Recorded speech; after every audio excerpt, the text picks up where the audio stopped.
तो अब आता है फिज़िकल प्रॉपर्टीज़। तो फिज़िकल प्रॉपर्टीज़ में हमारा जो अगर कोई अमाइन दिया है और उसके अंदर 1 से 2 कार्बन्स हैं तो वो गैशियस फॉर्म में होगा, ठीक है। अगर 1-2 कार्बन्स हैं तो वो गैसियस फॉर्म में ही एग्जिस्ट करता है और उनके पास एक फिशी स्मेल होती है, ठीक है। और अगर कार्बन 3 से ज़्यादा है तो वो सॉलिड, लिक्विड से सॉलिड में होता है। एंड हाँ, बस इतना जानना ज़रूरी है, ठीक है। फिर अगर हम लोग सॉलिबिलिटी की बात करें तो amine are soluble in water because they can form hydrogen bonds with water. Simply बस इतना है। कोई भी ऐसे आए क्वेश्चन कि why is alcohol soluble in water, ठीक है, तो हम लोगों को सिंपली ये बताना है क्योंकि दे कैन फॉर्म हाइड्रोजन बॉन्ड्स। कहीं पे भी आए कि सॉल्युबिलिटी विद वाटर के साथ, तो सिंपली ये बताना है कि वो वाटर के साथ हाइड्रोजन बॉन्ड्स फॉर्म करता है। प्लस हम लोगों ने ये भी पढ़ा है कि सॉल्युबिलिटी जो होता है इन्वर्सली प्रोपोर्शनल होता है एल्काइल के साइज़ के, ठीक है। तो फॉर एग्जांपल CH2 CH3, ये भी मैंने पहले वाले चैप्टर्स में भी बताया, कुछ ऐसे करके दिया है NH2 और एक कंपाउंड है जिसमें सिर्फ CH2 NH2 दिया है, ठीक है, ऐसे करके कुछ है। तो इसमें जो सॉल्युबिलिटी होगी वो इसकी ज़्यादा होगी क्योंकि इसमें कम नंबर ऑफ एल्काइल है। और यहाँ पे लिखा है सॉल्युबिलिटी जो होता है वो इन्वर्सली प्रोपोर्शनल होता है एल्काइल के साइज़ के।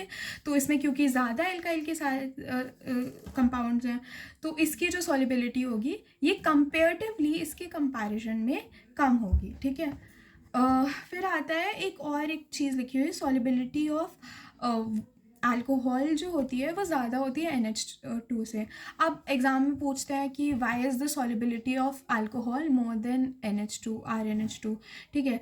तो बेसिकली इसका रीज़न यही है कि in alcohol the electronegativity difference between OH is greater than NH2, thus bond of alcohol with water will be stronger. इसको अगर मैं समझाऊँ तो ये सिंपली ऐसे समझाया जा सकता है कि जैसे मैंने यहाँ पे ROH लिया, ठीक है, और पानी का ROH, ठीक है, तो H2O को हम लोग ROH लिख सकते, नहीं वो कैसे लिखते हैं, HOH, ठीक है, HOH लिखते हैं, ठीक है। तो ये H2O जो है, ठीक है, ऐसे कुछ है, ठीक है। तो इसके साथ जो इलेक्ट्रोनेगेटिविटी का डिफरेंस है अल्कोहल के साथ ये ज़्यादा है। NH2RNH ले लिया, ठीक है, और यहाँ पे HOH है। तो इसका जो इलेक्ट्रोनेगेटिविटी का डिफरेंस है वो कंपेरेटिवली कम है और इसका इलेक्ट्रोनेगेटिविटी का डिफरेंस जो है वो ज़्यादा है। इस वजह से bonds of alcohol will be greater and stronger, ठीक है। तो in the alcohol the electronegativity difference between the OH is greater than NH, thus bonds of alcohol will be in water will be stronger, ठीक है। एक second,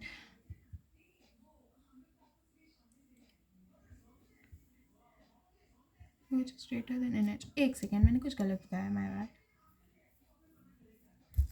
हाँ, ये है कि इसके ये वाटर के साथ बॉन्ड्स की बात नहीं कर रहे हैं, यहाँ पे जो OH है और NH के बॉन्ड की बात कर रहे हैं, ठीक है। हाँ, तो बेसिकली OH का जो बॉन्ड है वो NH के बॉन्ड से ज़्यादा होता है क्योंकि O का अप्रॉक्सीमेटली जो इलेक्ट्रोनेगेटिविटी होती है ये इसकी होती है बहुत ज़्यादा, इसकी कुछ 3 पॉइंट समथिंग होती है शायद, if I am not right, ठीक, if I am not wrong, 3.5 मान के चलते हैं, और इसका कुछ होता है कुछ 0 पॉइंट समथिंग, ठीक है।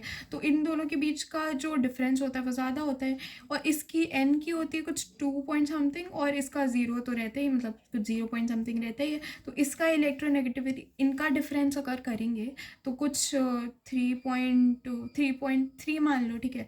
और यहाँ पे जो इनका डिफरेंस करेंगे तो ये इनका डिफरेंस आता है 2, तो किसका डिफरेंस आता है, इसका डिफरेंस आता है। तो इसी वजह से OH का जो इलेक्ट्रोनेगेटिविटी का डिफरेंस है वो ज़्यादा होता है, इसकी वजह से जो बॉन्ड्स होते हैं of alcohol are more stronger than NH2। अब आते हैं बॉइलिंग पॉइंट पे। तो बॉइलिंग पॉइंट का हम लोगों के जो गिवन कुछ पॉइंट्स होते हैं वो सिमिलर रहते हैं। Boiling point is directly proportional to the molecular mass, boiling point is inversely proportional to the branching.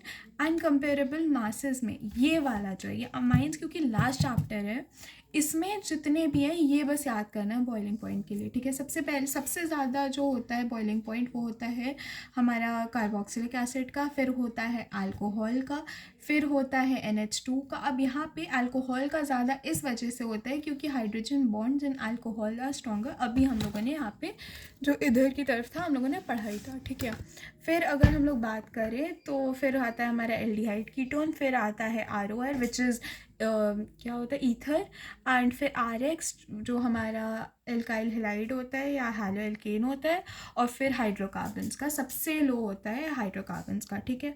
तो ये सीक्वेंस याद रखना, ऐसे क्वेश्चन में दिया रह सकता है कि सबका मॉलिक्यूलर मास सेम है, सब में कोई ब्रांचिंग नहीं है, बस डायरेक्ट ये सब दिया रहेगा कि मतलब ऐसे एक कंपाउंड है CH2COOH, ठीक है, एक ये दिया है, फिर एक दिया है CH2CHO, फिर एक दिया है CH2 CH2OCH2 कुछ ऐसे करके दिया है, फिर एक दिया है CH2CH3CH2 और यहाँ पे Cl गिवन है, फिर एक दिया है CH3CH2CH2 ऐसे कुछ गिवन है, और एक दिया है हमारा CH2CH3CH2 और NH2 दिया है, ठीक है।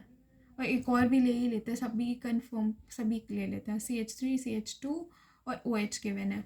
तो अब इसमें से अगर देखा जाए सबसे पहले है हमारे कार्बोक्सिलिक एसिड, तो इसका जो होगा मॉलिक्यूलर मास वो सबसे ज़्यादा होगा।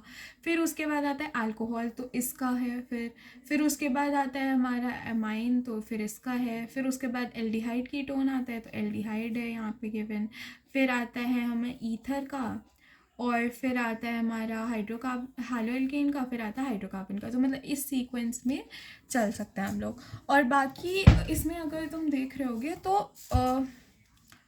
कार्बन का जो नंबर है वो सब में, लेकिन इसमें जो पूरा है इसमें कार्बन का नंबर ऑलमोस्ट सेम है सब में। इसमें भी देखो 2 कार्बन है, इसमें भी मैंने 2 कार्बन लिए, इसमें 2 कार्बन लिए, इसमें 2 कार्बन लिए हैं, और इसमें 2 कार्बन लिए हैं, इसमें 2 कार्बन लिए हैं, इसमें 2 कार्बन है। तो नंबर, एक सेकेंड, 2 कार्बन नहीं है लास्ट वाले में, इसमें भी 2 कार्बन है, ठीक है।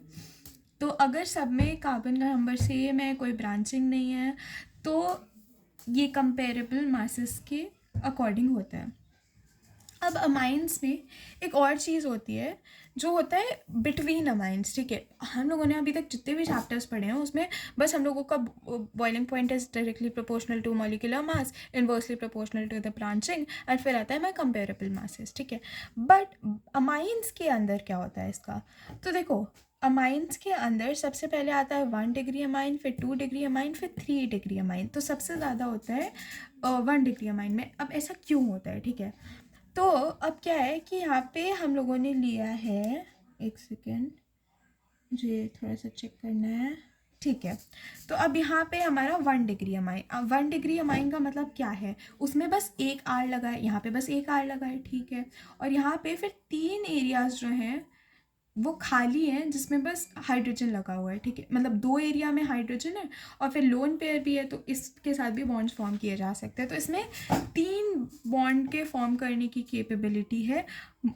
More number of hydrogen bonds is directly proportional to boiling point, मतलब जितने ज़्यादा हाइड्रोजन बॉन्ड्स होंगे या जितने ज़्यादा वो बॉन्ड्स फॉर्म कर सकता है उतना ज़्यादा उसका बॉइलिंग पॉइंट होगा। तो उसके हिसाब से जो 1 डिग्री के अमाइंस हैं उसमें सबसे ज़्यादा बॉन्ड्स फॉर्म हो सकता है, इसमें 2 एरियाज़ हैं जहाँ से बॉन्ड्स फॉर्म हो सकता है, और 3 डिग्री में एक भी हाइड्रोजन नहीं है, ठीक है। मतलब हाइड्रोजन, इस वाले हाइड्रोजन को गिना तो मैं थप्पड़ मार दूंगी, क्योंकि इसमें टेक्निकली देखा जाए तो ये कार्बन कार्बन कार्बन से जुड़ा है, फिर कार्बन से कुछ भी जुड़ा हो, दुनिया भर का कुछ भी जुड़ा हो, उससे मैटर नहीं करता है, ठीक है। इसके जो डायरेक्टली बॉन्ड्स H लगा होता है उसकी बात की जा रही है, और यहाँ पे कोई भी H नहीं है, ठीक है। तो इस वजह से ये इसकी स्टेबिलिटी, मतलब इसकी बॉइलिंग पॉइंट जो होता है कंपेरेटिवली इनके कंपैरिजन में सबसे कम होता है। अब यहाँ पे कुछ बेसिक स्ट्रेंथ की बात की गई है, तो पूछा जाता है कि R NH2 और NH3 जो है वो बेसिक होते हैं नेचर में, तो ऐसा क्यों होता है। तो जैसे कि हम लोगों ने पढ़ा है बॉइलिंग पॉइंट मतलब जो ये होता है R R R, मैंने एक स्ट्रक्चर लिया है, ठीक है। और यहाँ पे 2 होते हैं लोन पेयर, ठीक है। तो due to lone pair electron donating behaviour जो है वो लुईस बेस की तरह एक्ट करता है। अब यहाँ पे क्योंकि इलेक्ट्रॉन है इसके पास, तो जिसके पास भी इलेक्ट्रॉन होते हैं उसको कह लो, मान लो, अब इसको मैं समझा नहीं रही हूँ कि लुईस बेस क्या होता है, लुईस एसिड क्या होता है, मतलब इतना समझ लो बस, लुईस बेस है तो इसके पास जो इलेक्ट्रॉन डोनेटिंग बिहेवियर होता है वो ज़्यादा होता है, और इसकी वजह से ये एक लुईस बेस की तरह एक्ट करता है, and it can accept hydrogen, ठीक है। ये जो है ये हाइड्रोजन को एक्सेप्ट कर सकता है क्योंकि उसके पास लोन पेयर है प्रेजेंट, तो इस वजह से ब्रॉन्स्टेड एसिड भी होता है, ब्रॉन्स्टेड बेस भी होता है और लुईस बेस भी होता है। तो मतलब बेसिकली एसिड बेस को डिफाइन करने की 2-3 डेफिनेशंस होती हैं, एक होता है बाय लुईस एसिड और एक होता है बाय ब्रॉन्स्टेड एसिड या ब्रॉन्स्टेड बेस या फिर ब्रॉन्स्टेड जो भी है, ठीक है, समझ लो। तो ये लुईस वाला जो है वो इलेक्ट्रॉन्स के डोनेटिंग कैपेसिटी पे डिपेंड करता है, और हाइड्रोजन के एक्सेप्ट करने ना करने पे ब्रॉन्स्टेड बेस वाली प्रॉपर्टी होती है। अब यहाँ पे लिखा है amines are more basic than ammonia, ठीक है। तो अब ये होता है कि अमाइन क्या होता है, पहले तो ये है अमाइन, आई होप स्ट्रक्चर पता होना चाहिए। तो अमाइन वो होता है जिसमें एक आर लगा होता है, और अमोनिया वो होता है जिसमें एक भी आर नहीं होता है, ठीक है। तो alkyl group in amine donate electron density by plus I effect. So electron density at n increases, so amines are more electron donating in nature than NH3. अब इसका मतलब क्या है, पहले तो हम लोगों को पता है, ठीक है, मैं एक बार इसको ऐसे अच्छे से बना के दिखाती हूँ। n यहाँ पे है, यहाँ पे है h, यहाँ पे है h, और यहाँ पे हमारा r, और यहाँ पे हमारे 2 लोन पेयर है, ठीक है, समझ में आ रहा है, ठीक है। अब बहुत ब्लर है बट ये तो